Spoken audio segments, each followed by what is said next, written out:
How to replace a Citizen EcoDrive watch battery only way.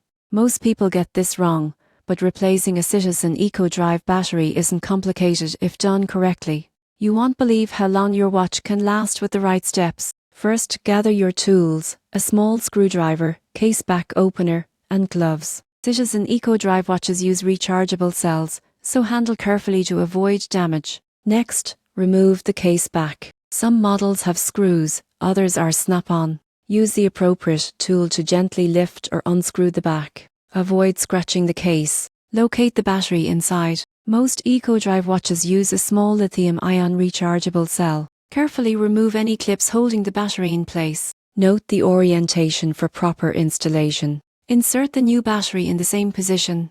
Make sure it's seated securely and that any clips are reattached. Avoid touching the battery terminals with bare hands to prevent corrosion. Finally, replace the case back. Screw or snap it back into place, then fully charge your watch under bright light. EcoDrive batteries require light exposure to maintain power. In conclusion, replacing a Citizen EcoDrive battery involves removing the case back, swapping the battery and reassembling carefully. Following these steps ensures your watch continues to perform reliably for years.